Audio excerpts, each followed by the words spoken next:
Bueno, tras esta pausa, vamos a comenzar ya con la segunda mesa de esta reunión. Una mesa que, como veis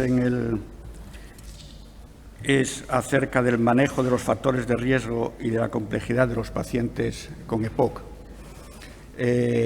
Para ello vamos a tener, digamos, tres visiones un poco distintas que yo creo que son claves para el manejo de estos pacientes.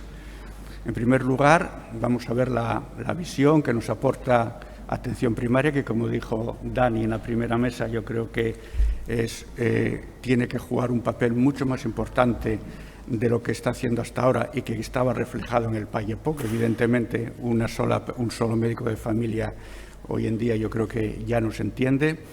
Y para darnos esa visión, pues está aquí a mi derecha el doctor Jaime González Rey, que es médico especialista en medicina familiar y comunitaria y que trabaja en el Centro de Salud de Teis en el área sanitaria de Vigo.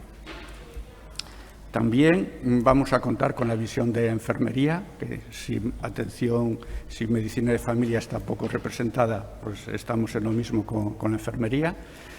Y en este caso, Soraya Meijome, pues nos va a hablar acerca de los cuidados de enfermería en la atención inicial y de continuidad.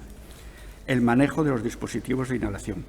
Es enfermera, especialista en familia y comunitaria en el Centro de Salud de Valga, dentro del área sanitaria de Santiago de Compostela y Barbanza.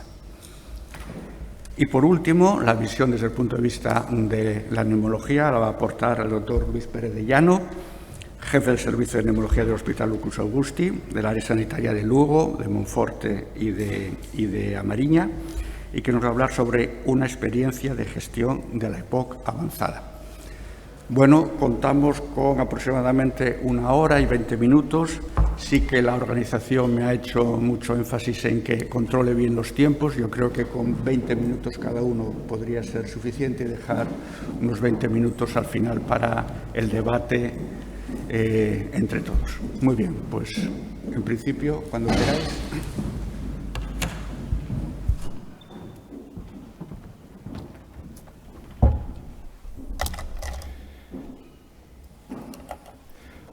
Bueno, con vuestro permiso me voy a sacar la mascarilla, porque es más como para hablar.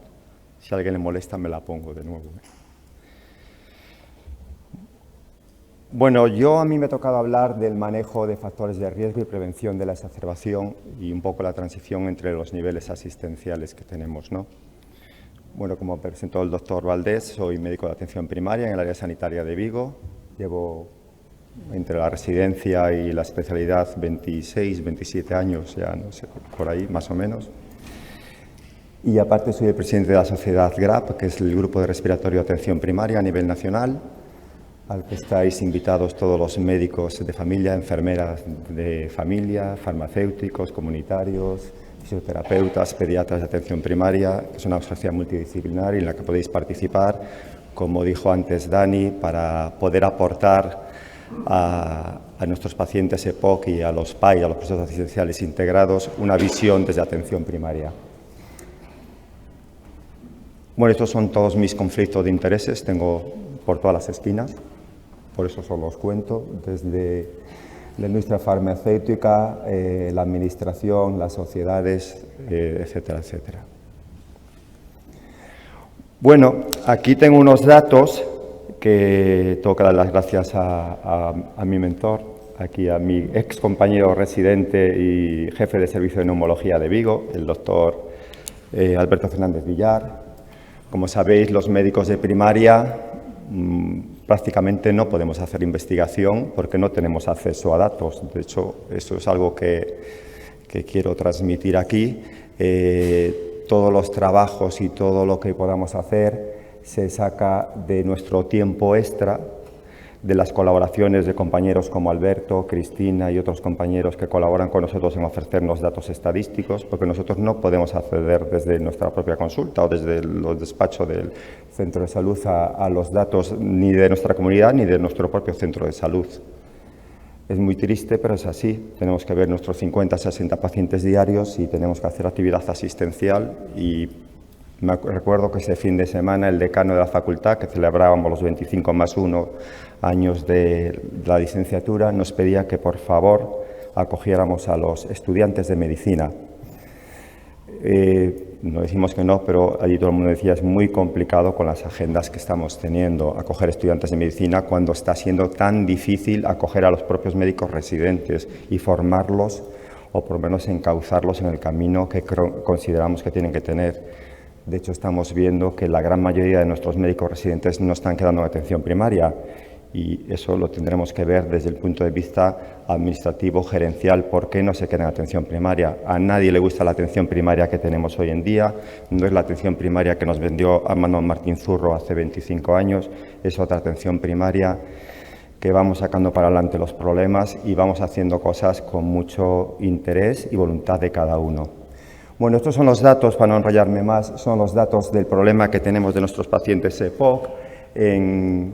En España vemos que hay, según el EPISCAN en Galicia, 232.800 pacientes con EPOC, de los cuales estadio GOL 1 serían 132.000, GOL 2 serían 88.464 y GOL 3-4, que serían los pacientes que ya seguirían ya más directamente a nivel hospitalario, teníamos 11.000. Estos son los datos del EPISCAN 1 y el EPISCAN 2 que se acaba de realizar hace un par de años y que están los datos aún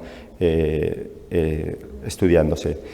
Según los datos de la mortalidad, en el 2015, que son los que me pasó Alberto, pues en Galicia tuvimos 5.641 ingresos con agudización grave, con una media de estancia de 8,8 días y una mortalidad del 5,5, con un reingreso del 19,4 a los 30 días. O sea, esos pacientes que han tenido alguna agudización han reingresado casi un 20% a los 30 días. Es el tema que yo quiero recalcar y que básicamente voy a recalcar aquí. El título de mi presentación es Factores de riesgo. El mayor factor de riesgo de una agudización de POC es haber tenido una agudización de POC. Esos pacientes los tenemos que fijar mucho en esos pacientes para evitar que su historia natural de su enfermedad cada vez sea peor. Y en Galicia han muerto 3.327 pacientes por EPOC en el año 2017 en el registro de mortalidad. Y 2.334 con EPOC, que es una tendencia al alta. O sea, hemos mejorado lo que es el diagnóstico, pero siguen muriendo demasiados pacientes con y por EPOC. Lo ideal es que mueran pacientes con EPOC, que ese registro es ir a lo alta, quiere decir que su esperanza de vida va aumentando, pero no por EPOC. Vemos que ha disminuido, pero bueno, no ha sido una disminución muy importante. Bueno, yo quiero contaros aquí, no os voy a hablar nada de tratamiento, no me corresponde a mí hoy hablar de tratamiento de la agudización de EPOC. Es un nuevo término que se ha gestado en la nueva guía GES-EPOC de 2021, que es el síndrome de agudización de la EPOC. Y los que no conozcáis os lo quería presentar. Básicamente es lo mismo que teníamos hasta ahora, pero un poco recalcando ciertas cosas. Como se habrán comentado Alberto y Diego, nuestros pacientes EPOC no es un ente aislado, sino que tienen sus comorbilidades, tienen sus aspectos sociales y siempre hay un factor desencadenante normalmente que produce ese paciente EPOC, que normalmente suele ser el tabaquismo o una contaminación ambiental o la biomasa, ¿no? Esos pacientes pueden llegar a sufrir un síndrome de agudización de EPOC por varios tipos de mecanismos, que tampoco vamos a pararnos ahora, tanto biológicos como fisiopatológicos, pero que nosotros vamos a poder ver a través de los signos y síntomas que nos presenta ese paciente, ¿vale? Y vemos al final de la... No funciona esto de la flechita, creo, ¿no? Vemos al final que diferenciaríamos unos fenotipos, endotipos clínicos y habría unos rasgos que podrían ser tratables y que podríamos tratar para evitar que esos pacientes que hemos metido todos en el mismo saco realmente no son iguales y que podríamos tratar, y os lo comentaré un poquito más adelante. ¿Cómo nos define GES-EPOC 2021 el síndrome de agudización de EPOC? Pues son esos pacientes que tienen un episodio de inestabilidad clínica que se produce, un paciente EPOC, por supuesto, el agravamiento de su limitación expiratoria, flujo aéreo o del proceso inflamatorio subyacente más allá de su empeoramiento diario. Todos sabemos que nuestros EPOC tienen momentos de altibajos, ¿vale? Pero ese empeoramiento, esa inestabilidad clínica respecto a esa situación basal que tenía el paciente es lo que conocemos como síndrome de agudización de EPOC. Yo he estado en un montón de debates grandes, pequeñitos, de tú a tú con compañeros y me dicen, bueno, ¿y por qué dices que es una agudización? A lo mejor dejo de tomar el tratamiento. Por supuesto hay que comprobar esas cosas. Son causas también de descompensación, que no precisamente agudización. Pero vemos que esa importancia de estos pacientes que van empezando a tener síntomas y síntomas y cada vez tienen más agudizaciones, eso nos lleva a una espiral que, como os dije antes, lo que va a llevar es a un empeoramiento de ese paciente EPOC y a la larga va a llevar a que ese paciente pues, pase de un EPOC grado 1 a un EPOC grado 2 por obstrucción según las guías GOL, a un EPOC grado 3, grado 4 que esté sedentario e incluso les lleve a la muerte y a las grandes morbilidades que tienen estos pacientes. ¿Qué nos dice GESEPOC? GESEPOC 2021, parecido a GESEPOC 2017, nos diferencia a los pacientes en pacientes estratificados en un riesgo bajo, que son los que atendemos básicamente en atención primaria, que corresponderían a un 20% según estos 4 estudios que tenemos de Mar Miravilles, de Millán Calle y de José Luis Izquierdo. Los pacientes de riesgo alto. Y vemos que de riesgo alto, que son los que dicen que hay que fenotipar, tendríamos no agudizadores, agudizadores eosinofílicos y agudizadores no eosinofílicos. Vemos que los agudizadores, que es el tema que estoy tratando yo aquí, corresponderían sobre un 20,5% de nuestros pacientes. Esos pacientes son los que me voy a referir yo y los que quiero que os queden en la mente, que son los pacientes no más importantes, pero sí a los que tenemos que prestar más atención y evitar que esa espiral que vimos anteriormente, esa espiral descendente hacia aumento de morbilidades, empeoramiento de comorbilidades e incluso la muerte, pues que no vaya progresando. Para eso es muy importante el control clínico. Hasta ahora todos conocíais que en el asma ya se hablaba de control clínico, en EPOC no se hablaba de control clínico, pues en GESEPOC 2021 ya se habla de control clínico. Y yo creo que esta diapositiva la he puesto porque me parece muy importante, porque con esto tenemos que valorar a todos nuestros pacientes EPOC y saber si están estables y si tienen un bajo impacto clínico. Y en función de estos 6 criterios vamos a decidir actitudes terapéuticas o actitudes de cambio en nuestros pacientes EPOC. Para ello, la estabilidad se valora durante 2 criterios, que si el paciente, preguntarle cómo está respecto a su última visita, si está igual, mejor o peor, y si ha presentado alguna agudización en los últimos 3 meses. Para decir que un paciente está estable, tiene que cumplir esos 2 criterios, o sea, tiene que estar mejor o igual, pero no empeorar, y no haber tenido ninguna agudización en los últimos 3 meses. También tenemos que valorar el impacto clínico que tiene ese paciente, que son las I's que veis ahí. Y el impacto clínico lo valoramos en función de 4 ítems. El color del esputo, que todos sabéis de sobra, el esputo ese purulento, amarillo, verdoso, pringosillo, ¿no? Que es el que nos diría Antonissen que es un criterio de antibioterapia ya de por sí. ¿Cuántas veces se utiliza la medicación de rescate? Los SABA, el terbutalina, salbutamol o hipatropio. ¿Vale? En las últimas semanas. ¿Cuánto tiempo ha pasado al día caminando en la última semana? Un paciente que vemos que ha dejado de caminar es un paciente que se está volviendo sedentario, algo está cambiando, ¿vale? Tenemos que fijarnos en esto, pues en un impacto clínico, el dejar de hacer ejercicio físico o dejar de hacer tu actividad física, eso tenemos que darnos cuenta que algo está pasando ahí. Y el cuarto ítem del impacto clínico sería el grado de disnea actual, que lo vamos a valorar en función de si es un EPOC con una obstrucción grave mayor del 50% o una obstrucción moderada menor del 50%. Como veis, para que un paciente sea estable, hemos dicho, tiene que cumplir los 2 criterios clínicos y para que tenga un bajo impacto clínico tiene que cumplir 3 criterios. Con un paciente con una obstrucción moderada, una disnea entre 0 y 1, un paciente con una obstrucción grave con una disnea entre 0 y 2, que la medicación de rescate ha sido utilizada como mucho 3 veces a la semana, que el color del esputo sea blanco y que haga una actividad física por lo menos de 30 minutos al día.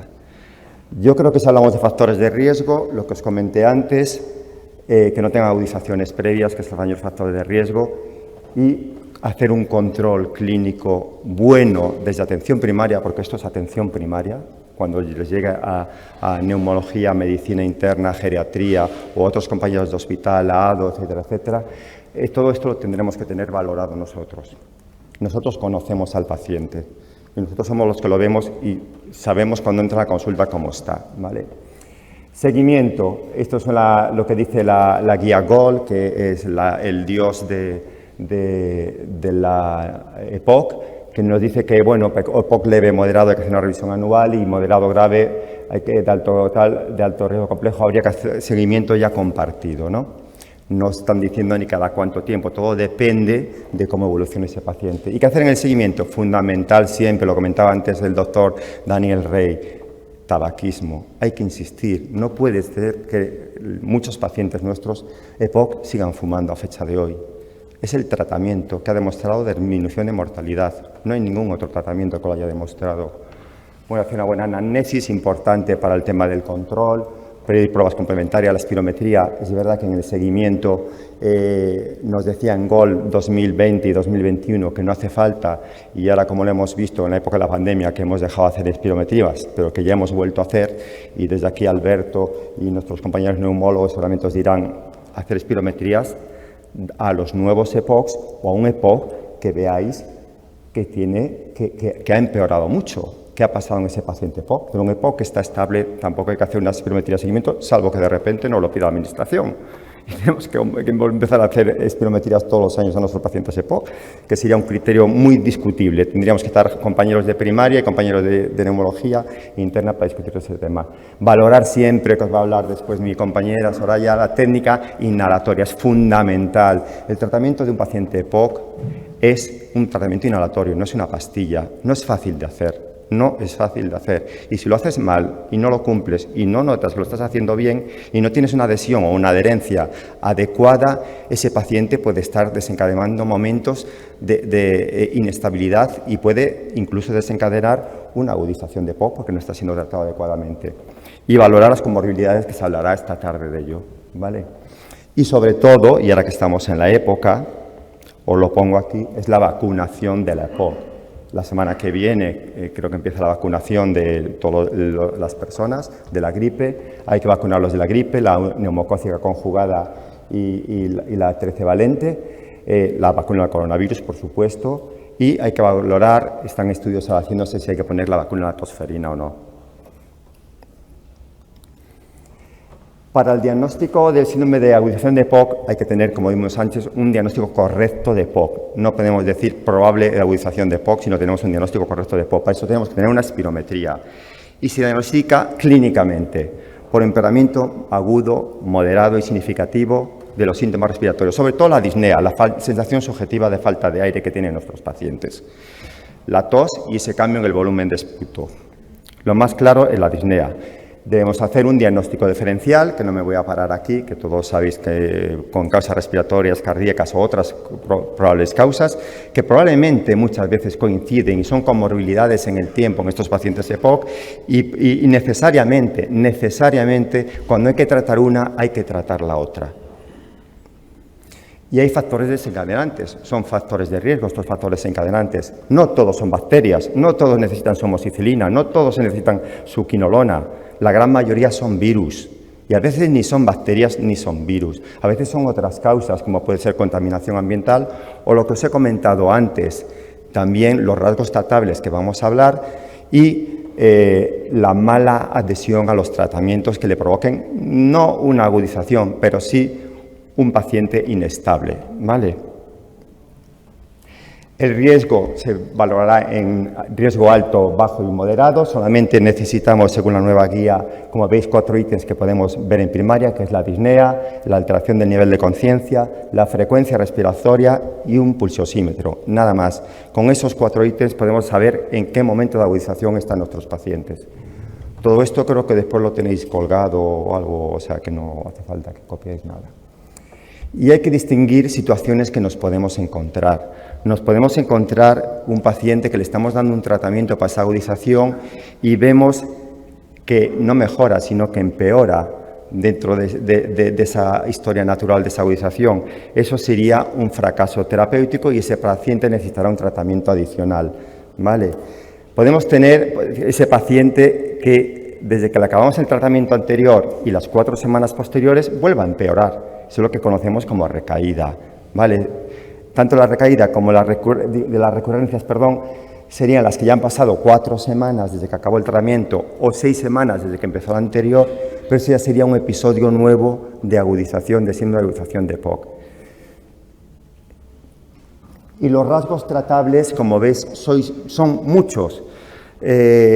Rasgos como infecciones bacterianas, las infecciones eosinofílicas, disfunciones ventriculares, acidosis respiratoria, hipertensión pulmonar, embolia pulmonar, bronquiolitis infecciosa, bronquiectasias. Muchas veces tenemos algo subyacente que nosotros no llegamos, necesitamos la colaboración y la atención especializada hospitalaria para llegar a esos rasgos. Pero sí hay un rasgo, que es el último que pone ahí, que es la problemática social, que os quería comentar, que los compañeros hospitalarios, Sara y Cristina Represas, que está por aquí, y agradezco a ellos el trabajo importante que están haciendo en EPOC, en nuestra área sanitaria, que es el trabajo socio-EPOC, que valoraban las características sociales de ingresos en los pacientes con síndrome de agudización de POC, desde una perspectiva de género, y veían que había desigualdades que iban más allá de la expresión de la simple expresión de género en estos pacientes, y el perfil social de esos pacientes con agudización de POC graves que ingresaban en neumología era muy desfavorable, sobre todo en las mujeres. Como veis, aquí hay una variación en función de los ingresos, ausencia de sueldo, trabajo activo, mayor en las mujeres, si viven solas, los transportes. Algunas dependen de género, simplemente el género es importante a la hora de la agudización de POC. Pruebas, no me voy a parar, pero sabéis las pruebas básicas que hemos dicho antes, un pulsiosímetro y sobre todo explorar al paciente y valorar esa gravedad. Ya el resto de las pruebas a nivel hospitalario, en función de la gravedad, si es una agudización grave o muy grave, le harán otro tipo de pruebas. Este es un estudio en el que he participado yo, que aún está sin publicar, que le llamamos estudio RESAP, es un estudio multicéntrico que hemos hecho en toda España y hemos valorado casi 300 pacientes con agudización de POC, y quería comentaros para que veáis que en el centro de salud estos son pacientes atendidos con agudización antes de llegar al hospital, ¿vale? Por eso no aparece ninguno que se ha atendido en el hospital. El 75,17% los hemos atendido en el propio centro de salud, en el horario habitual, el 6,71% en el domicilio y el 18,12% en los PACs. Esta es la realidad. Los pacientes los estamos atendiendo día a día en nuestras consultas. Y veis que de esos 298 pacientes que hemos atendido en atención primaria, 285 los mandamos a domicilio y 12 fueron remitidos a hospital. Yo creo que es una gestión, una eficiencia bastante elevada. Es a nivel nacional. Vigo participó, pero es a nivel nacional. De los 285 que mandamos a hospital, 190 no hubo fracaso terapéutico, el tratamiento fue adecuado y hubo 95 de ese ítem que os conté, lo del fracaso terapéutico, ¿vale? Hubo 95 que en los siguientes 2 meses, un fracaso, 2 meses podríamos hablar ya de una recurrencia, ¿no? Ya estamos hablando de recurrencia, y que necesitaron 73 hospitalización y 22, sin hospitalización, perdón, y 22 necesitaron hospitalización. Como veis, los que nosotros inicialmente tratamos, y como decía el doctor Randy Rey, son los pacientes los tratamos nosotros, salvo que vayan por su cuenta directamente al hospital, los que tratamos y seguimos nosotros lo hacemos medianamente bien, 190 atendidos correctamente de menos de 300.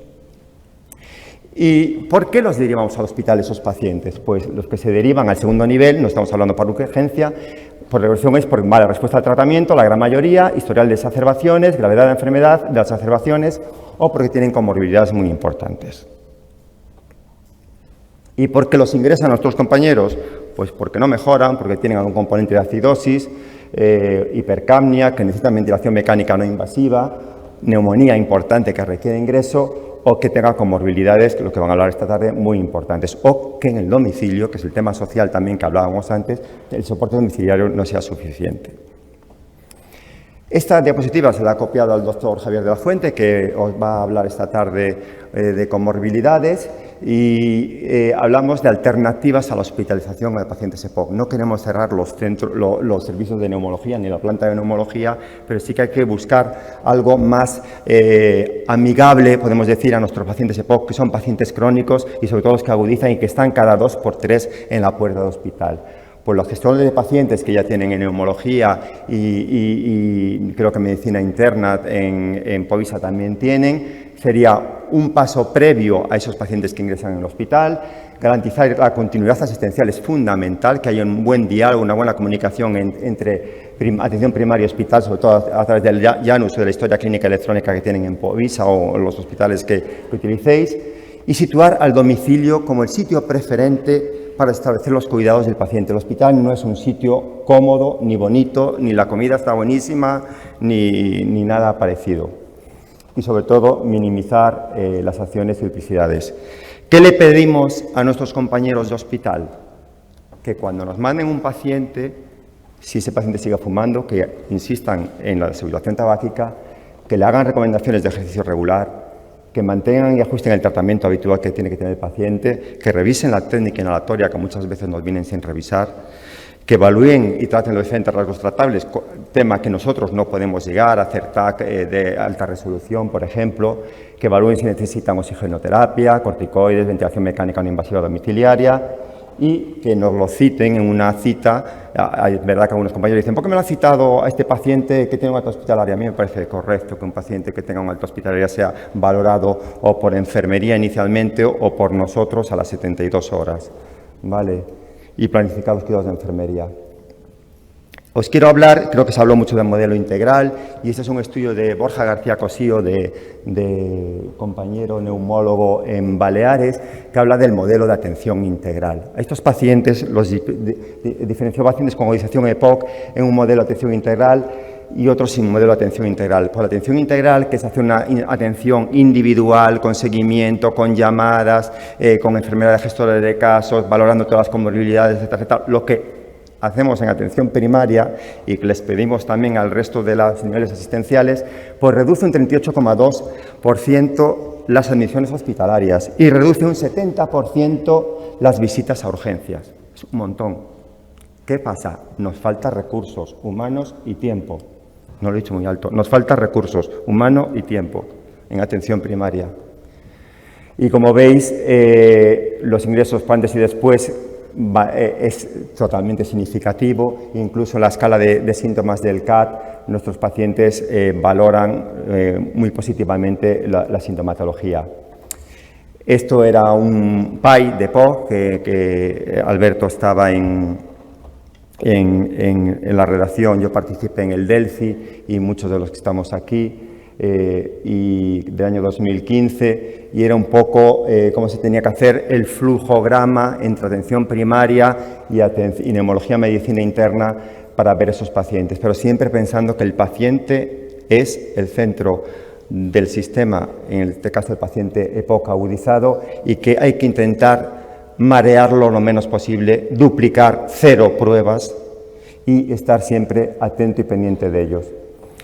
Y ya acabando, solamente os cuento los indicadores, no los voy a contar, pero que sepáis que en el PACES-EPOC, el proceso asistencial de esa aceleración de EPOC que se hizo a nivel de toda España, aquí participaron más médicos de familia, no solamente uno, como en el PAI de EPOC del Sergas.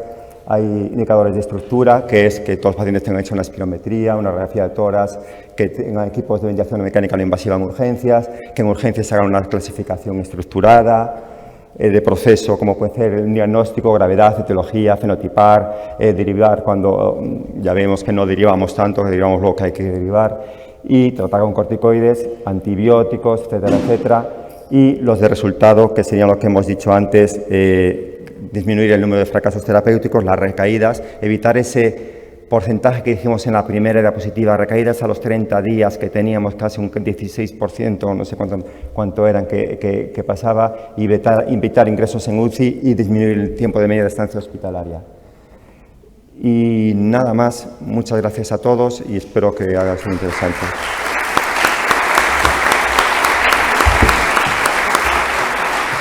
Gracias, Jaime. Pues pasamos ya al segundo ponente. Lo que haremos será como en la mesa anterior, las 3 ponencias juntas, y luego al final pues hacemos un debate conjunto. Cuando quieras, Soraya. Buenos días. Antes de nada, dar las gracias a Estrella por haberme invitado a participar en estas jornadas y, sobre todo, que hayas tenido en cuenta la enfermería. Yo os voy a hablar, como enfermera de atención primaria, de los cuidados de enfermería en la atención integral y de continuidad al paciente con EPOC.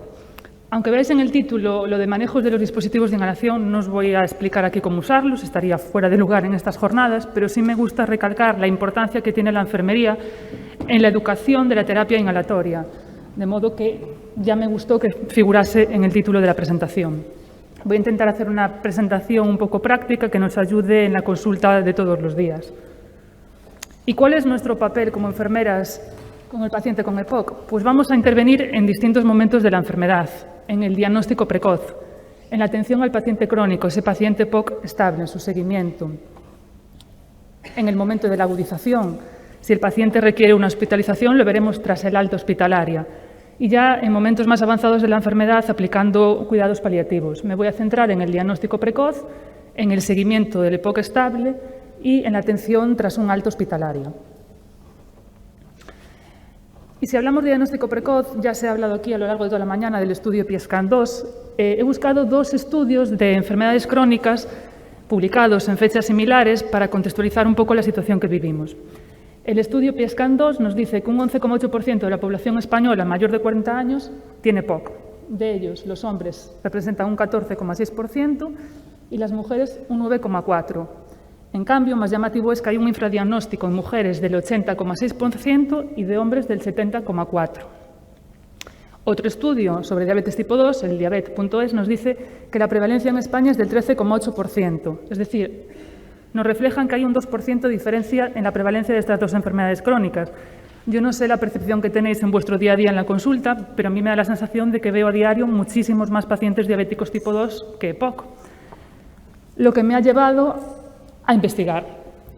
Y a través de las listajes de crónicos en el Janus, en mi consulta, en el Centro de Salud de Valga, tengo 1.498 pacientes, de los cuales están registrados 35 con el CIAPR95 de EPOC, me da una prevalencia de un 2%, y tengo 152 pacientes diagnosticados como diabetes tipo 2, me sale una prevalencia del 10%. Es decir, en mi caso hay una diferencia de 8 puntos, cuando los estudios nos revelaban que había un 2%, con lo cual o los tengo mal codificados o realmente hay un infradiagnóstico en mi consulta de pacientes con EPOC. ¿Y cómo puedo participar yo entonces en el diagnóstico como enfermera? La GES-EPOC nos recomienda realizar un cribado mediante búsqueda activa en todas aquellas personas con 35 más años que tengan historia de tabaquismo actual o pasada de mayor de 10 paquetes años y con síntomas respiratorios, tos, disnea, expectoración crónicas. ¿Mediante qué? Mediante la realización de la espirometría forzada con prueba broncodilatadora. Y cuando exista dificultad para realizarla o no se pueda realizar, mediante un cuestionario de cribado de síntomas.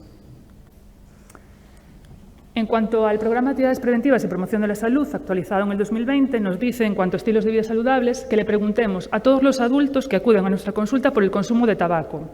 Asimismo, que lo registremos, decía Dani, el CIAP P17 de abuso de tabaco y en el plan de actividades registraremos el IPA, el índice de paquetes año. El PAPS nos dice que preguntemos con una periodicidad bianual y asimismo los expertos dicen que no reinterroguemos a los mayores de 25 años si hay constancia en la historia clínica de que nunca han fumado.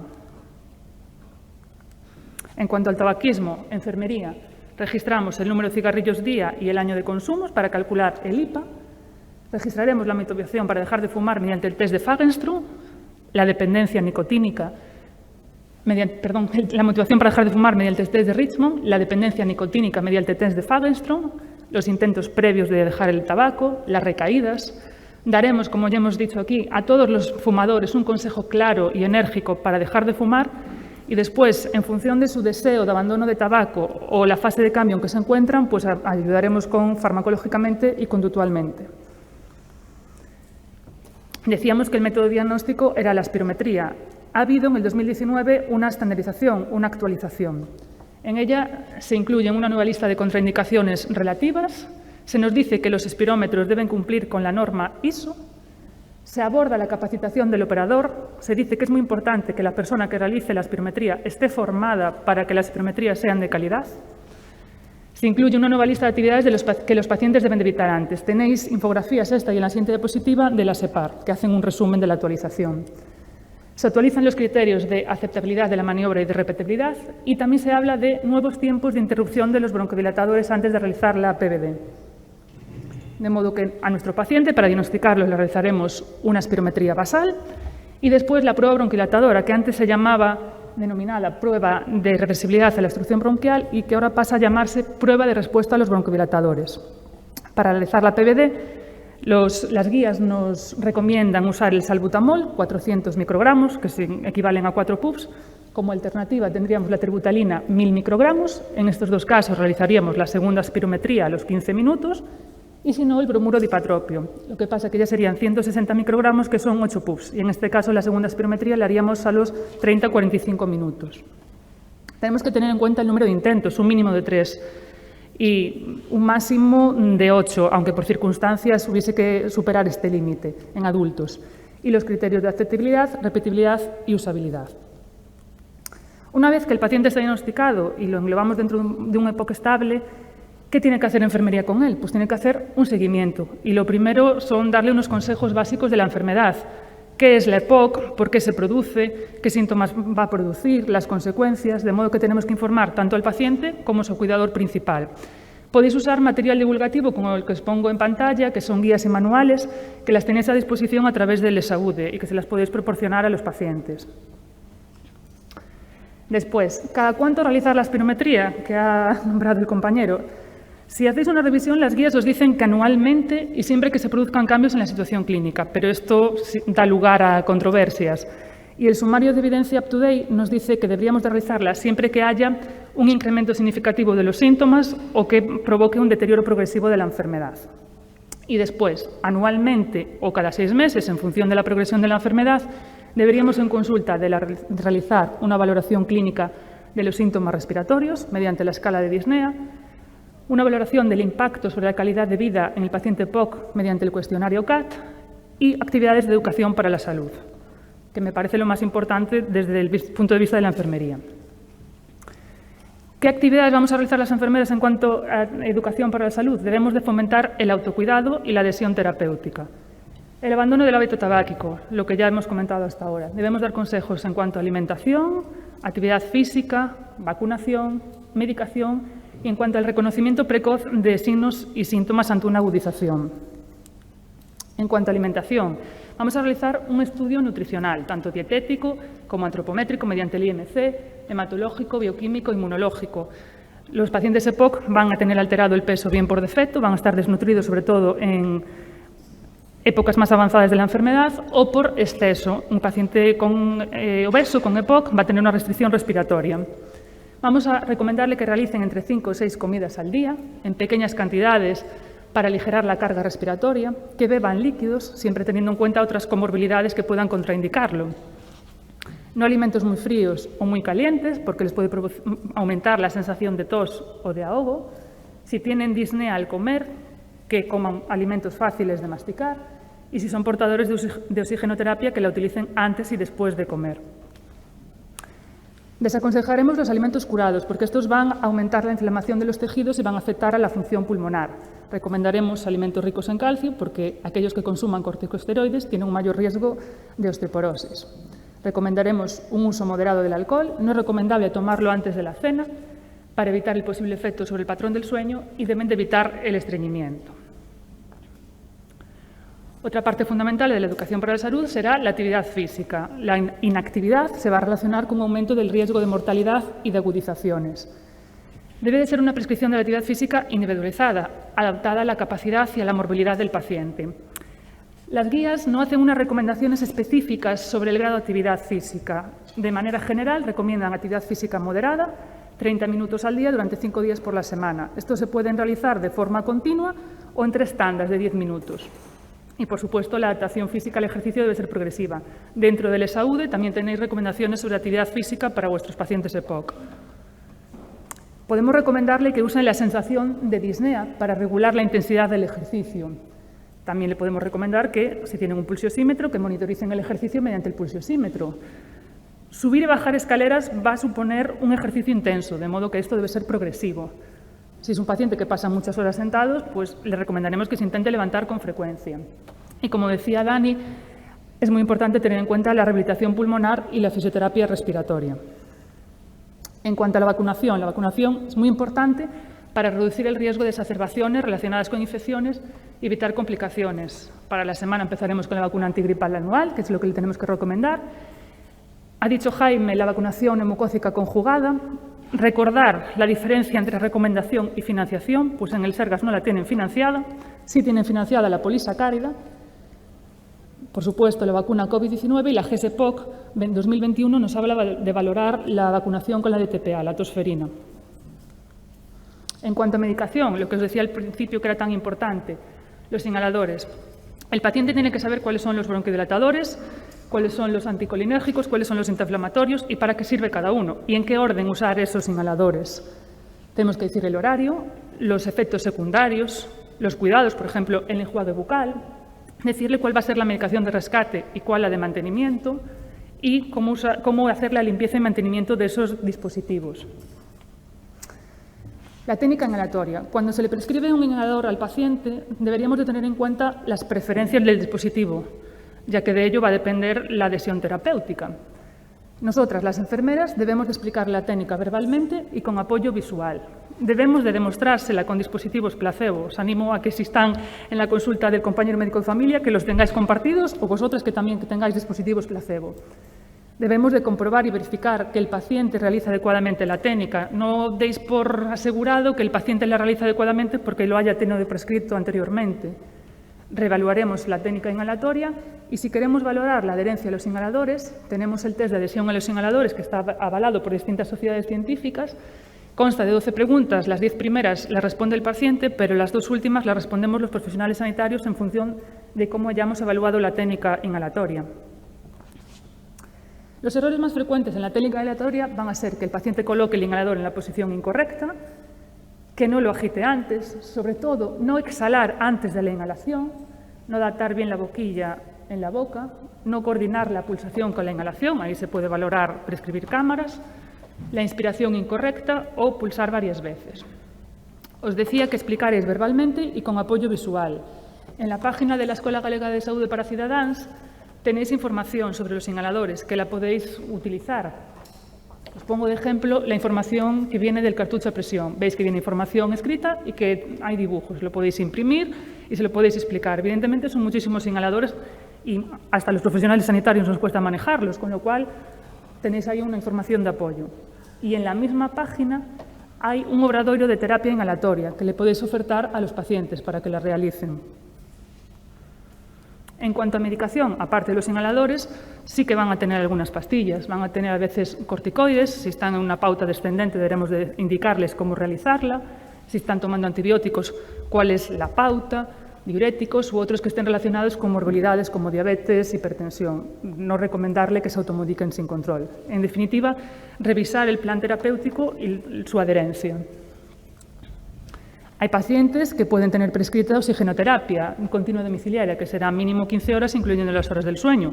O si tienen disnea, lo van a usar todo el día. Deberemos darle también unos consejos en cuanto a la oxigenoterapia, pues que no coloquen la fuente de oxígeno cerca de fuentes de calor, no manipular los aparatos, el mantenimiento del aparato y de los accesorios, que mantengan limpios los orificios nasales, evitar erosiones nasales, que midan la saturación de oxígeno con y sin oxigenoterapia. Y lo mismo si son portadores de dispositivos de ventilación mecánica no invasiva. Tenemos que instruir al paciente para que reconozca síntomas y signos precozmente de una exacerbación y tienen que tener un plan de acción para responder a ello. Entre estos síntomas y síntomas estarían el aumento de la disnea, los cambios en el aspecto y la cantidad del esputo, la tos, la aparición de edemas, fiebre, sibilancias, una peor tolerancia a la actividad, somnolencia, dolor de cabeza. De modo que si el paciente reconoce estos síntomas, sabe que tiene que usar la medicación de rescate, si es portador de oxigenoterapia que la tiene que usar, que a lo mejor tiene que adoptar una postura facilitadora para la respiración o que incluso tiene que acudir a un profesional sanitario, estaremos fomentando el autocuidado. No iba a hablar mucho del TELEA porque había una mesa dedicada a ello, pero en función de las dudas que han surgido voy a hablar entonces un poco desde mi visión desde atención primaria. Es otra forma de seguimiento del paciente EPOC. Tenemos un perfil destinado al EPOC con oxigenoterapia continua a domicilio. Preguntabais a alguno cómo lo incluíais. A ver, tienen que cumplir unos criterios de inclusión. Mayores de 15 años, tienen que tener acceso tecnológico y tienen que manejarlo. A lo mejor no lo maneja el paciente, pero sí el cuidador. Yo me baso un poco en los que requieren mayor atención y que sepa que me van a cumplir. Después, las biomedidas que van a introducir son la saturación de oxígeno, frecuencia cardíaca, temperatura e índice de masa corporal. ¿Cada cuánto las introducen? Eso lo pactáis también con el paciente, con el cuidador. El intervalo lo marcáis. Yo os aconsejaría que a lo mejor tuvieseis abierto para que puedan introducir todos los días, porque si solo ponéis un día, ese día no puede introducir, y si tiene todos los días, a lo mejor el día que registra una saturación muy baja, la detectáis. Yo personalmente, cuando llego a mi puesto de trabajo, todas las mañanas abro la unidad central de control del TELEA, igual que abro el Janus, o puedo abrir la calculadora de la terapia de anticoagulación oral, de modo que ya veo las alertas o las voy viendo a lo largo de la mañana. Después hay una serie de cuestionarios y escalas que por defecto deberían de cubrir cada 7 días, que es el cuestionario clínico de EPOC, el índice de Bartel cada 6 meses y la escala de valoración sociofamiliar cada 12 meses. E igualmente, dentro del TELEA hay información que le podéis dar a los pacientes EPOC. Y hablando, que se habló aquí de ADX, por lo menos en Santiago, forma parte de los ADX tener por lo menos a 3 pacientes EPOC incluidos dentro del TELEA. Esta es una captura de pantalla de un paciente mío EPOC que está incluido en TELEA. No se ve muy bien, pero cogí justo de un día que estaba registrado la saturación, el índice de Bartel, la temperatura y demás. Si desplegáis las pestañas, pues lo veis todo. Y tenéis también para ver gráficas. Volviendo a hablar de ADX, este año también se nos pide que atendamos a esos pacientes EPOC en 72 horas. Cuando un paciente EPOC es ingresado, ¿cómo lo sabe la enfermera? Pues a través del Conecta 72. Vamos a realizar una llamada para saber qué tal se encuentra, recordarle la medicación que tiene prescrita, las citas que tiene pendientes, y en esa llamada vamos a citar al paciente en un plazo de 72 horas, tanto enfermería como médico de familia en consulta o en domicilio si se trata de un paciente inmovilizado. Registraremos constantes vitales, temperatura, frecuencia respiratoria, frecuencia cardíaca, tensión arterial y saturación de oxígeno. Realizaremos una valoración sanitaria y social de las necesidades del paciente. Evaluaremos tanto la competencia del paciente como del cuidador en el conocimiento de la enfermedad. Y yo, el día que vienen a mi consulta, ya por teléfono les digo que me traigan una bolsa toda la medicación que toman y todos los inhaladores. Valoro el grado de conocimiento de los medicamentos, el grado de adhesión. Si son polimedicados, realizo un test de Morisky-Green. Y compruebo la técnica inhalatoria para ver si detecto errores. Y si los detecto, los corrijo. Y da igual que ingrese constantemente. Le vuelvo a decir que me traiga toda la bolsa de los medicamentos. Volvemos a realizar las actividades preventivas de educación para la salud que habíamos dicho. Volvemos a dar el consejo antitabáquico, consejos sobre actividad física, los consejos nutricionales y sobre vacunación. A lo mejor es la primera vez que el paciente va a venir dado de alta con oxigenoterapia, ya la tenía anteriormente. Volvemos a dar esos consejos. Registramos en la historia clínica y, como había dicho Jaime, las guías recomiendan hacer un seguimiento otra vez a las 2-4 semanas e incluso una tercera valoración a las 8. Conclusiones. ¿Cuál es nuestro papel como enfermeras en la patología del EPOC? Somos clave en prevención, en diagnóstico, en educación y en tratamiento. A nivel de prevención primaria, porque fomentamos la abstinencia del tabaco. A nivel de prevención secundaria, participamos en el diagnóstico de la población diana, realizando espirometrías de calidad. Por favor, formaros. Y a nivel de prevención terciaria, en el seguimiento de la patología, para evitar la progresión y fomentar la calidad de vida de estos pacientes. Me gustaría finalizar la presentación como la he empezado, recordando la importancia de la enfermería en el manejo de los dispositivos de inhalación. Para que un paciente utilice correctamente un dispositivo de inhalación, alguien le tiene que enseñar. Nosotros también tenemos que saber usarlo. Y de ello va a depender la eficacia terapéutica. Muchas gracias.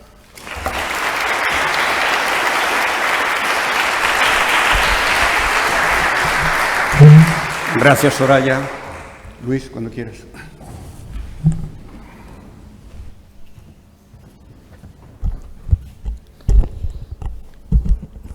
Hola, muy buenas tardes a todos. Quiero agradecer a Estrella la invitación y, bueno, decir quizás que esta historia empezó hace ya unos años, cuando tuve que tomar la decisión o aceptar la responsabilidad de ser jefe de un servicio de neumología. En aquel entonces teníamos más de 60 camas permanentemente ocupadas por pacientes respiratorios ingresados Y recuerdo que pensé 3 cosas. Una, quizás no estemos atendiendo pacientes puramente respiratorios. A lo mejor hay un grupo de pacientes en los que nosotros, los neumólogos, no damos un valor añadido. Otra que pensé es quizás tengamos un número exagerado de ingresos y tengamos que hacer o establecer algunas medidas para evitarlo. Y la tercera cosa que pensé fue que un servicio ahogado por una premura existencial no puede desarrollarse hacia la excelencia, que era finalmente mi objetivo. Supongo que esto último les ocurrirá a muchos de ustedes que veo que trabajan en atención primaria. Esta charla es cómo hemos hecho en Lugo para abordar el problema de la EPOC. Quizás es una charla en cierto modo bastante hospitalocéntrica, aunque tendrán partes que verá que enlazan con atención primaria. Y es el trabajo hecho a lo largo de muchos años por un grupo de profesionales que incluye en Soraya a las enfermeras en un papel fundamental. De hecho, algunas de las diapositivas que voy a presentar me las han cedido muy amablemente algunas de mis compañeras, ¿no? Bien, para atender a un paciente con EPOC tenemos una serie de herramientas en el hospital, en nuestro servicio. Son herramientas que tenemos ahora, pero son herramientas que hemos tenido que ir ganando a lo largo de los años. Esto es a donde hemos llegado, pero ni mucho menos es de donde habíamos partido, ¿no? Tenemos una consulta experta con un médico experto y renombrado experto en EPOC en España. También tenemos acceso y contestación de consulta electrónica. Tenemos una consulta de enfermería específica con su agenda para hacer educación del paciente respiratorio. Fundamentalmente van a ser pacientes con EPOC y asma. Para hacer investigación también, porque esta enfermera hace investigación. Tenemos un laboratorio muy potente de función pulmonar, llevado por enfermeras en el 90% de la labor. Todo lo que es la calidad, el funcionamiento del laboratorio de función pulmonar descansa en manos de enfermeras. Tenemos suerte de contar con una enfermera que es seguramente, y no lo digo de una forma subjetiva, es probablemente la mejor enfermera en función pulmonar que hay en este país, ¿no? Tenemos un hospital de día que nos permite 2 cosas. Nos permite descargar la agenda, porque podemos dar de alta a un paciente y decirle no se preocupe, cuando esté mal, vuelve. Nuestro modelo de hospital de día, después se lo voy a comentar con más detalle, es un modelo en el que el paciente puede acudir cuando lo necesita y el médico de primaria puede citar al paciente cuando el médico de primaria lo cree oportuno. No es, evidentemente, una herramienta para saltarse la lista de espera, es para una situación de urgencia, digamos, ¿no? Y tenemos 2 programas específicos para abordar los pacientes más complejos, que son el programa de paliativos, me refiero a paliativos como enfermedades no neoplásicas, EPOC es una de ellas, por supuesto, y tenemos el programa de pacientes crónicos complejos, hiperfrecuentadores, reingresadores, como quiera que le llamemos. Y aparte tenemos la posibilidad de ofrecer rehabilitación a nuestros pacientes con EPOC avanzada, ¿no? Bien, esta es la evolución de ingresos por EPOC. He cogido como diagnósticos principales, esto se lo pedí al servicio de documentación de mi hospital, EPOC con infección aguda, EPOC con exacerbación, EPOC, enfisema, incluso asma con exacerbación, que son poquitos, pero por si acaso ahí se cuela algún EPOC mal etiquetado. Aquí pueden ver que el número de ingresos anual es bastante estable a lo largo del tiempo. Ha habido una reducción en el año de la pandemia. Esto ha pasado en todos los servicios y en todos los sitios del mundo. Ha habido menos exacerbaciones de EPOC que requieran ingreso hospitalario. Pero bueno, lo que les quiero mostrar aquí es que la tendencia es bastante estable y bastante contenida. Siempre tenemos cerca de 300 o menos de 300 ingresos por exacerbación de EPOC al año, que yo creo que no está mal, ¿no? Esto ya lo mostró antes mi amigo y colega, el doctor Pedro Marcos. Es como nosotros vemos que debe ser la atención del EPOC en fase estable. Lo diferenciamos en EPOCs de riesgo bajo y EPOCs de riesgo alto. Un EPOC de riesgo bajo controlado, nosotros no damos valor añadido. Fíjense que estoy empleando reiteradamente esta expresión a propósito. No damos valor añadido. Cada acto médico debe dar un valor añadido para el paciente. Todo lo que no dé valor no sirve, es ineficiente. Controlado en manos de atención primaria, no controlado temporalmente en la consulta de EPOC hasta que consigue el control y se puede devolver al lugar de procedencia. Bueno, quiero decir que los pacientes son siempre de primaria, incluso los complejos y los que no están bien controlados, porque pueden acudir, como les voy a mostrar más adelante, a primaria y de hecho lo hacen, ¿no? Cuando el paciente tiene un alto riesgo y está controlado, aquí lo que hacemos es hacer un seguimiento telemático, en la mayoría de los casos, mucho del cual hace enfermería, o sea, muchos de los controles clínicos que hacemos en nuestra consulta, de EPOC, asma, etcétera, etcétera, los hace una enfermera. Y la enfermera solo me dice, Luis, resulta que este paciente está peor, hay que verlo. Entonces, ese paciente que está peor y hay que verlo, debe ser visto pronto. Lo que no puede ser es que tenga que esperar una lista de espera de 3, 6 meses, 2 meses. La semana siguiente se ve a ese paciente, sí o sí. Pero si no hay nada, no hay motivo para que el paciente tenga que ser visto en el hospital, es la enfermera la que hace los cuestionarios, chequea cómo usa el tratamiento, si ha tenido exacerbaciones, etcétera, etcétera. Quizás esto se me ocurre que en atención primaria sea un camino a andar. No puede ser que el médico esté haciendo cosas que hace tan bien o mejor una enfermera, ¿no? Para después descuidar las que tenemos que hacer los médicos, ¿no? Si el paciente no está controlado, pues el médico debe hacer todo lo posible para controlarlo. Ocurre que a veces no es fácil y no es posible. Hay cosas que no son factibles y en ese caso tenemos esas otras dos herramientas que son los programas que les voy a mostrar de una forma más detenida. Bueno, les decía antes que tenemos un laboratorio de función pulmonar muy potente que no cerró en ningún momento de la pandemia, sí se redujeron las exploraciones. Durante esos 3 meses famosos de enclaustramiento solo hicimos las que se consideraron urgentes. Se estableció, aquí lo pueden ver, un lugar para hacer las medidas de esterilización, limpieza, etcétera, etcétera. Hubo que hacerlo sobre la marcha, las famosas mamparas que se han puesto en casi todos los laboratorios de función pulmonar. Pero fíjense que sí, efectivamente esto enlenteció hacer las pruebas funcionales. Quizás hubo menos acceso de pacientes porque estaban recluidos en casa, no iban a primaria y de primaria no saltaban a nuestro laboratorio de función pulmonar. Pero fíjense que en el año de la pandemia se hicieron más de 2.700 espirometrías y todas las pruebas, incluidas metacolina, incluidos puto inducido, etcétera, etcétera. 0 contagios. No ha habido ni un solo contagio. Esta es la actividad de la consulta experta en EPOC, que lleva mi compañero el doctor Golpe, y como pueden ver aquí, es aproximadamente 1.300 asistencias anuales, estos son datos oficiales, y fíjense que en el año de la pandemia se hicieron 1.298, o sea, no fue muy diferente a un año ordinario, aunque sí empezaron a aparecer ya a asomar las consultas no presenciales, ¿no? Bien, una de las herramientas que sin duda cambió nuestra forma de gestionar el servicio y en concreto la EPOC fue el montar un hospital de día, que ya lo hicimos hace bastantes años. Estos son los datos iniciales de cuando empezábamos a funcionar allá por el año 2011, 2012 y fíjese que teníamos aproximadamente 750, 800 asistencias anuales.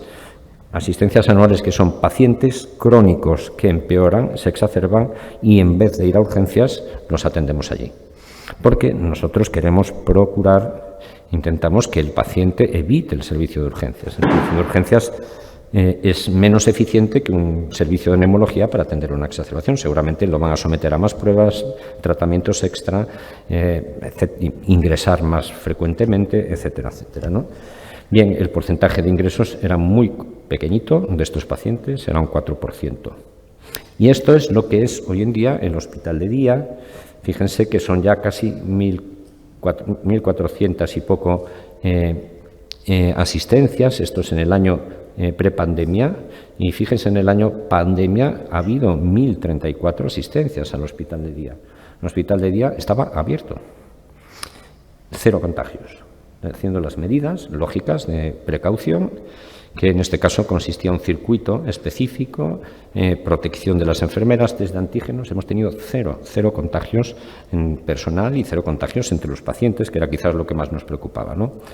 Aparecen también aquí ya consultas no presenciales, que pueden ser dudas que tenga urgentes un médico de atención primaria que conoce el teléfono. Queremos hablar con el doctor sobre este paciente, bueno, al día siguiente le atendemos. O pueden ser dudas de los propios pacientes que dicen me encuentro peor y el esputo es amarillo, ¿qué hago?, etcétera, etcétera, ¿no?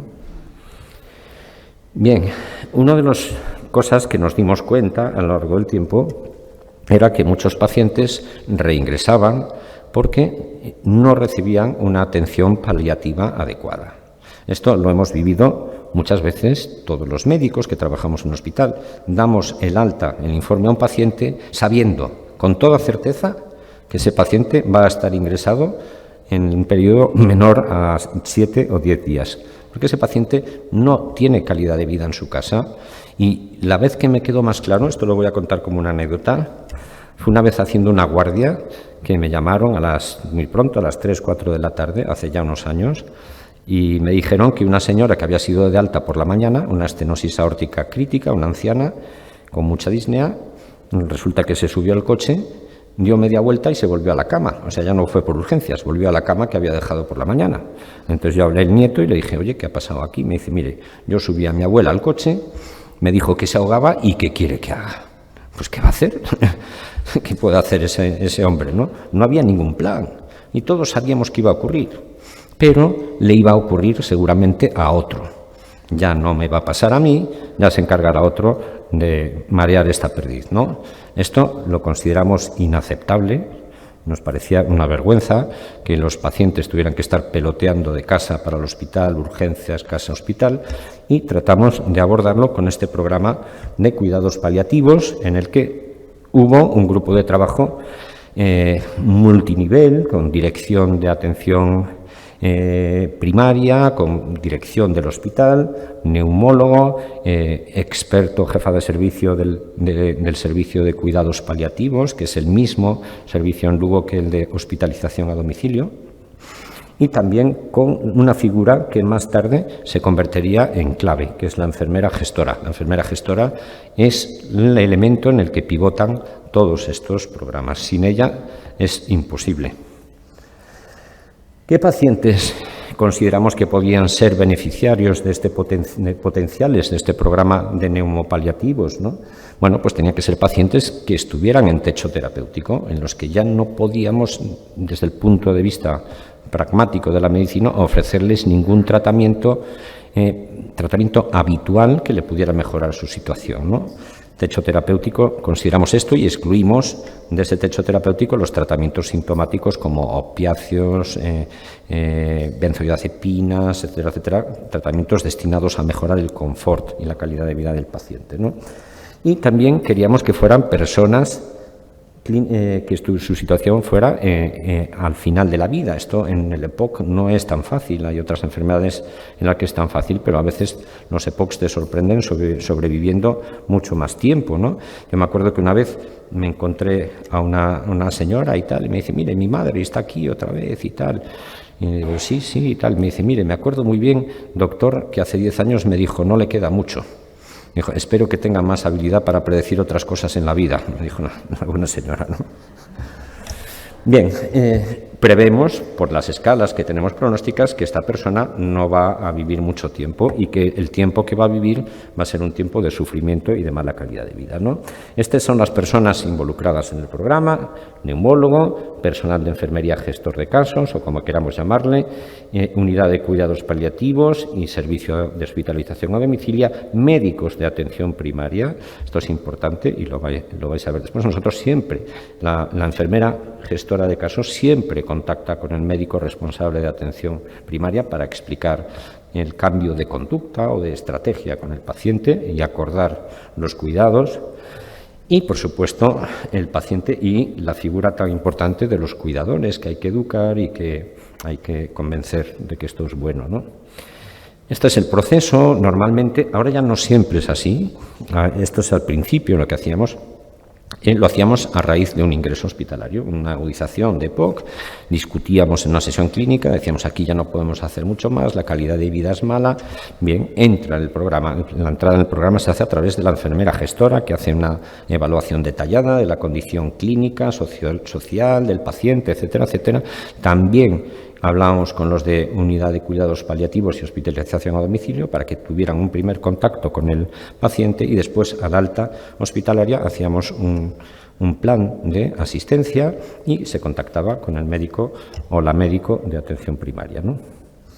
Tenían que ser pacientes graves, no me voy a detener en los criterios para incluir un paciente en el programa, son criterios lógicos, pero que debo decir que hemos ido relajando con el paso del tiempo. Ya no somos tan estrictos, ya no necesitamos que el paciente se esté prácticamente muriendo y debo decir que también hubo que vencer reticencias entre nosotros mismos, entre los propios neumólogos, porque era como si ponemos al paciente en el programa este de terminales que decíamos, pues es que ya nos despedimos de él, ¿no? Casi era como abrazarlo y decirle hasta la vista, ¿no? No se trataba de esto. Hay pacientes que han sobrevivido años en este programa, años, y en todos los estudios que hay al respecto, no en ninguno de ellos se determina que haya una disminución de la esperanza de vida cuando un paciente entra. Al contrario, muchos de ellos, paradójicamente, viven más tiempo porque tienen una atención más específica, etcétera, etcétera, ¿no? En caso de incidencia, y esto es lo más importante, la enfermera gestora de casos hace un seguimiento proactivo. Quiero decir que, independientemente de que el paciente no comunique ninguna incidencia, ella se pone en contacto con el paciente para saber cómo se encuentra, si tiene algún problema, si tiene algún efecto secundario de la medicación, por ejemplo, los opiáceos, cómo tolera las dosis, si necesita una... El 90% de estas incidencias las resuelve la enfermera. No me llama a mí.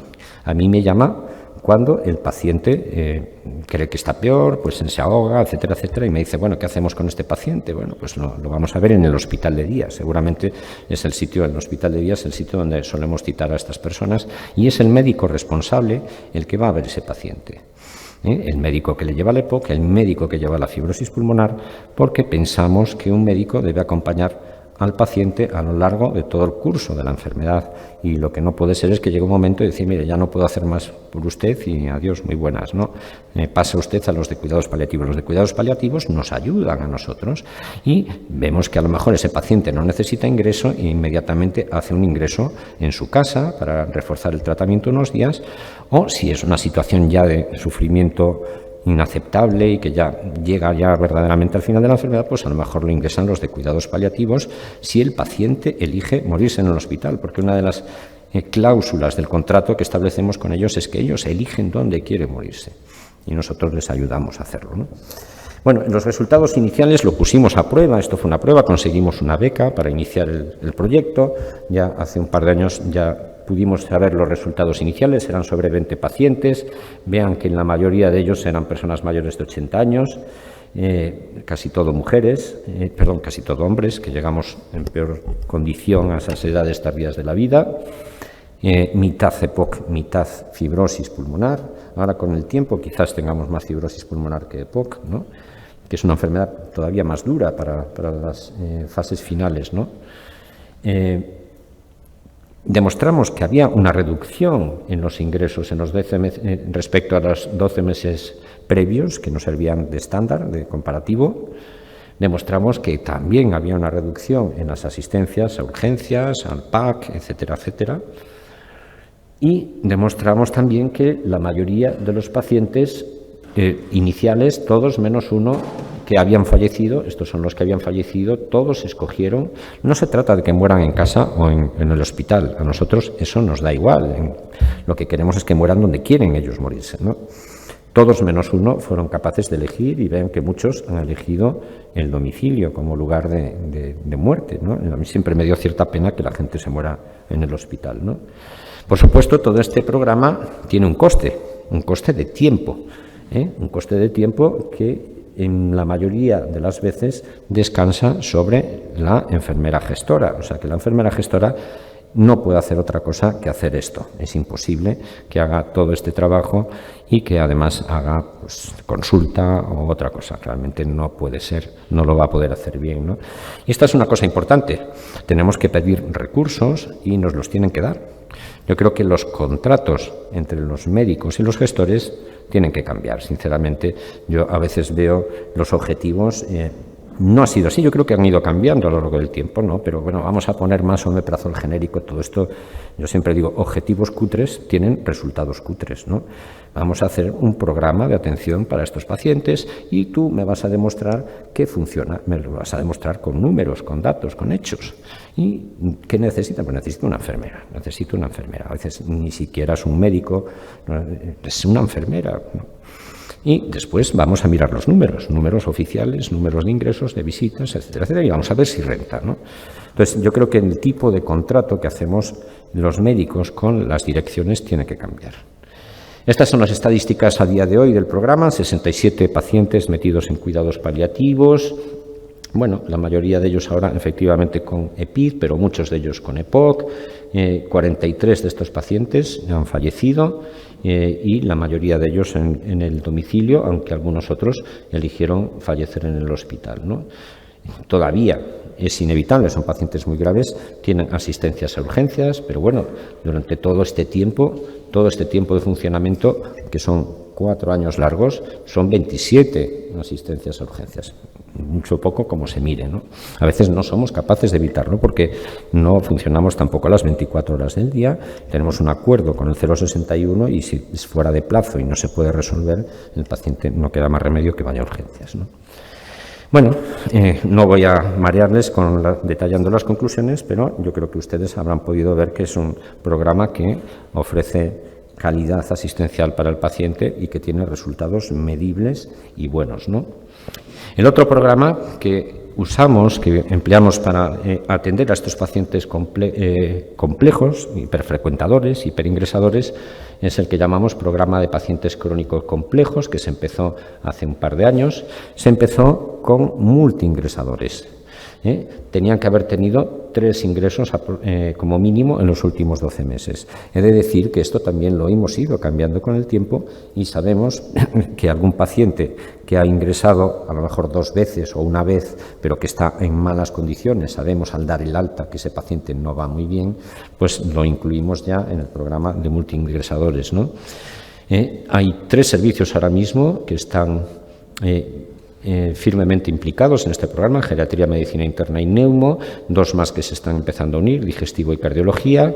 Los objetivos son todos estos que pueden ver aquí, sobre todo disminuir los ingresos y que el paciente tenga mejor calidad de vida y por eso no necesite utilizar los recursos sanitarios, personalizando la asistencia y convirtiendo en un paciente y al cuidador como un gestor de su propio cuidado de salud, ¿no? La herramienta que tenemos para atender a estos pacientes en general es el hospital de día de procesos, ¿no? Donde podemos dar una asistencia presencial en todos los casos en los que sea necesario, ¿no? Bueno, normalmente hay 2 formas de incluir a los pacientes en este programa. Una es a través de un ingreso, ¿no? Pues nosotros detectamos que un paciente ingresa con frecuencia, llamamos a la enfermera gestora y entra en el programa. Y otra es a través de listados del propio hospital que elabora localizando a estos pacientes y poniéndose en contacto con el médico, ¿no? Después empieza el plan integral de cuidado para cada paciente, ¿no? Decía antes que la figura clave es la enfermera gestora de casos, que es la que va a hacer la atención personalizada, proactiva de cada paciente, la que va a actuar de enlace con atención primaria y con otros dispositivos como el 061. Tenemos un comité de atención integrada, hacemos una videoconferencia con el médico de atención primaria o la médico de atención primaria para discutir y con los médicos, otros especialistas implicados en la atención de estos pacientes, porque a veces hay un geriatra, un endocrino, un neumólogo, un internista, no sé qué tal, tienen 56 visitas programadas para el año y las reducimos al mínimo imprescindible. Y acordamos con el médico de atención primaria cuáles son los cuidados a seguir y la actitud a hacer, ¿no? Bien, utilizamos la teleasistencia. Yo creo que ya puedo ahorrar bastante, me está apremiando el moderador para que vaya un poco más deprisa. La teleasistencia ya la han comentado Soraya y Pedro Marcos.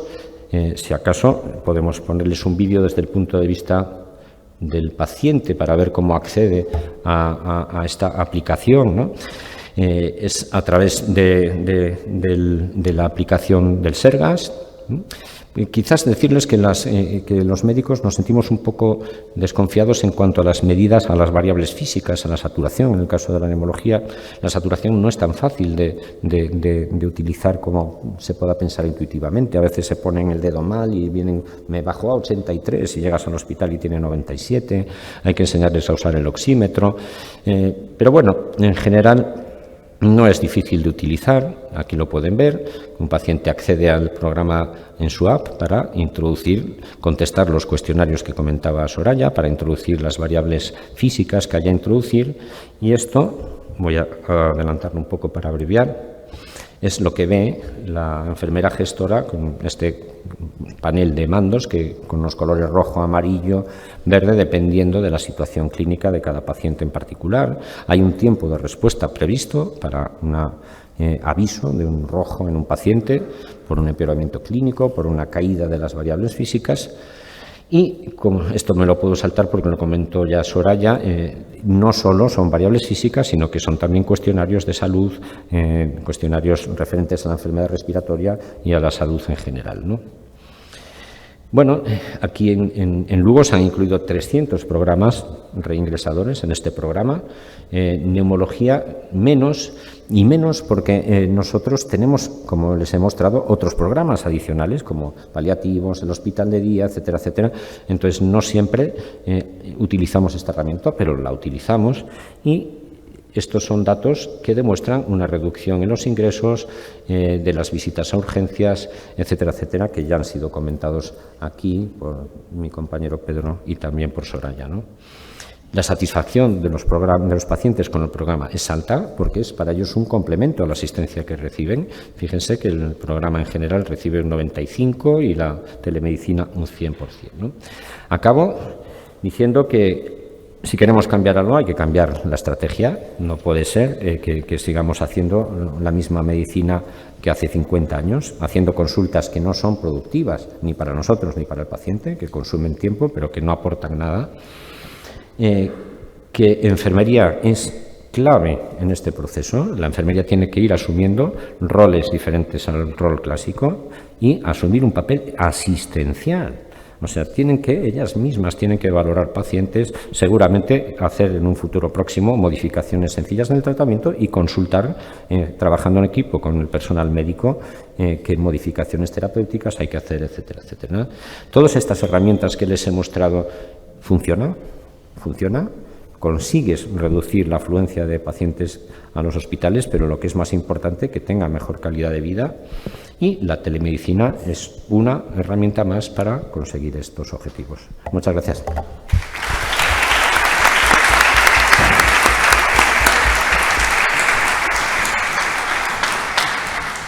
Muchas gracias, Luis. Bueno, antes de comenzar con el turno de preguntas, con el debate, me gustaría felicitar a los tres ponentes. A Luis ya lo conocía desde hace muchos años y no me sorprende nada, pero sí que a Jaime y a Soraya es la primera vez que estoy con ellos y la verdad es que me ha sorprendido muy gratamente. Bueno, vamos muy justos de tiempo, nos quedan para 3 preguntas o así más o menos, culpa mía, pero me parecieron tan interesantes las exposiciones que no quise cortar ninguna. Dejo a los ponentes a vuestra disposición para que les hagáis las preguntas que consideréis oportunas.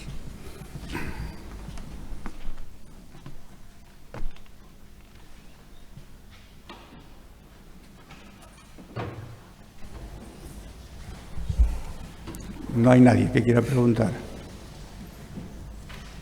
Sí, aquí delante. ¿Os presentáis primero? Sí. Hola, me llamo Patricia Pazo, soy médico de familia y jefe de servicio del Servicio de Atención Primaria de Bande, en Orense.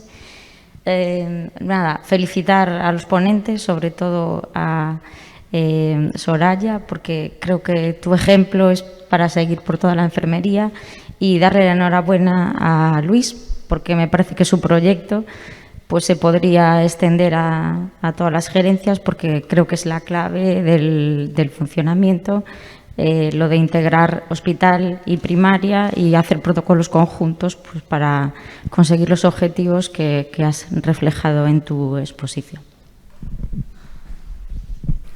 Pues muchas gracias en lo que a mí se refiere.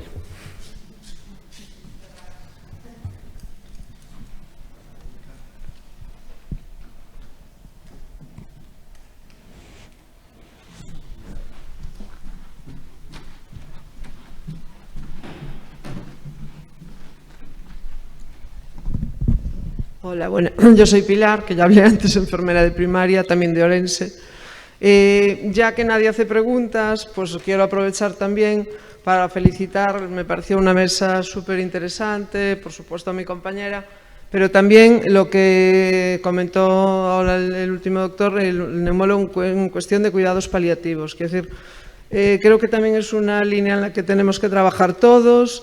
Se empezó hace ya unos años con los paliativistas, con la primaria, pero me alegro muchísimo y para mí fue muy grato la exposición que acabáis de hacer de cómo lleváis a los pacientes los cuidados hacia el final de la vida. El que el no decir esto para paliativos y se acabó, me parece, bueno, una experiencia que me voy encantada para casa con eso. Muchas gracias. Muchas gracias a ti. La verdad es que se trataba de resolver algo que veíamos que era una chapuza, ¿no? Algo que no funcionaba, algo que realmente sabíamos que estábamos haciendo mal, ¿no? Tuvimos la suerte de conseguir una beca al principio y tuvimos la suerte de que la dirección de nuestro hospital nos acompañase en ello, que vieran el potencial que esto tenía y que se está extendiendo ya a otros servicios, ¿no? No solo neumo, sino cardio, otros servicios con enfermos terminales que no son neoplásicos. La enfermedad terminal no solo es neoplásica. Estamos intentando ya abordar este problema, porque muchos de los ingresos de la carga asistencial de un servicio es por culpa de este problema y no por culpa de los pacientes, y los pacientes tenían muy mala calidad de vida, ¿no? Entonces, estamos contentos de haber podido en esto. Hubo que vencer algunas barreras y todavía hablar de cuidados paliativos a las familias o a los pacientes a veces no es sencillo, hay que detenerse a explicar, porque es como esto, incluso para los médicos, era como decir, bueno, pues adiós, se acabó ya el paciente, ¿no? Hasta aquí hemos llegado. No se trata de eso, ni se suspende el tratamiento previo, simplemente se refuerza y se le da más asistencia, ¿no? Pero hay barreras. No me he detenido a comentar las barreras, pero las hay, las hay.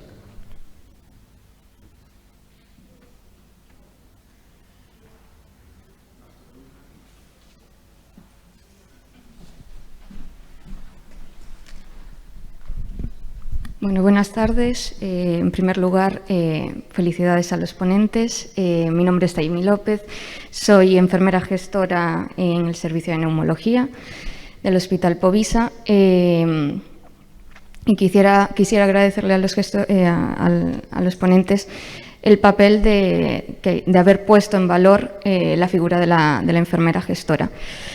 Mi pregunta va dirigida a ¿Cómo hacen la combinación en los servicios de ustedes, la enfermera gestora, en relación al seguimiento que hacen de esos pacientes con la combinación de la derivación a hospital de día? Es decir, ¿es la enfermera gestora la que continúa con esos seguimientos telefónicos y al mismo tiempo proporciona la atención en el hospital de día? ¿Cómo es el abordaje? Bueno, gracias. Gracias por la pregunta. Empezar diciendo que todo lo que hemos invertido en enfermería nos ha sido devuelto con creces, ¿no? Decir que existen las dos cosas, porque el paciente, esto es un proceso a lo largo del tiempo, el paciente ya tiene la herramienta del hospital de día antes de llegar a esa situación. No es normal que un paciente lo veamos por primera vez y digamos, este paciente es de paliativos, ¿no? No, es un proceso a lo largo del tiempo y la posibilidad de venir al hospital de día ya la tenía antes, ¿no? En lo que hace la enfermera es, dependiendo del grado, de la situación personal de cada paciente, que ella la conoce perfectamente esa situación, es decirle lo que tiene que hacer, ¿no? Hay un turno, pues venga al hospital de día o espérese que pueden hacer una visita a hospitalización a domicilio porque el paciente a lo mejor está muy impedido, dependiendo de cada cosa. Pero ella es la que filtra y decide el tipo de asistencia que tiene, ¿no? Fuera de los horarios de atención, aunque ella, la verdad es que hay que decir que se queda muchas veces hasta las 4, hasta las 5 de la tarde, fuera de los horarios de atención hay unas instrucciones que tiene el paciente para usar el 061 o para ir a urgencias en caso de que sea necesario, ¿no? O sea, que es la enfermera gestora la que decide la herramienta a utilizar en cada caso particular. No somos nosotros los médicos, no intervenimos para nada en eso.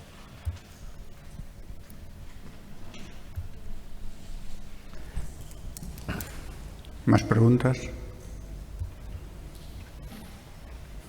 Bueno, ya yo entonces quería hacer una pregunta a Soraya sobre consulta de inhaladores, fundamentalmente. Nosotros sí que vemos que los pacientes, cuando llegan a la consulta de inhaladores, aquello es un desastre de cómo los manejan, ¿no? Y sin embargo, luego vemos que en cuanto han asistido a la consulta unas cuantas veces, ves cómo mejoran muchísimo. ¿Vosotros tenéis algún tipo de determinación, alguna objetiva, que podéis decir, bueno, este paciente ha mejorado, llegado en estas condiciones, ha mejorado, digo, de función pulmonar o de algún motivo que sea? No, objetivamente.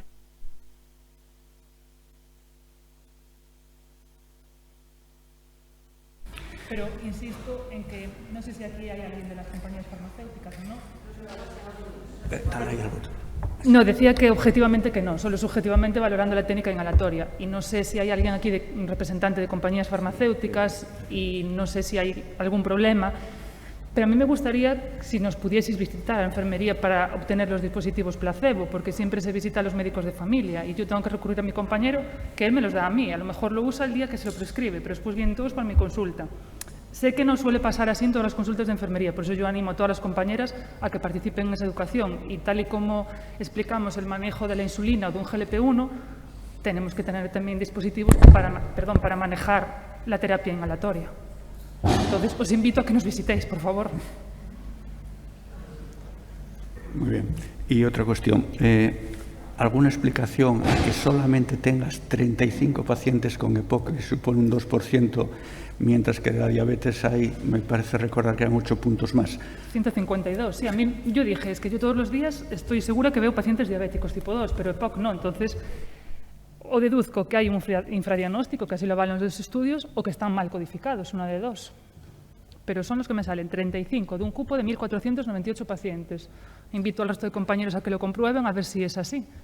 Pero ciertamente es que hipertensos y diabéticos, tengo por seguro que veo a lo mejor 2 todos los días o 3, pero EPOCs no. Muy bien, pues si no hay preguntas, damos por finalizada la mesa y nos vamos a comer. Muchas gracias.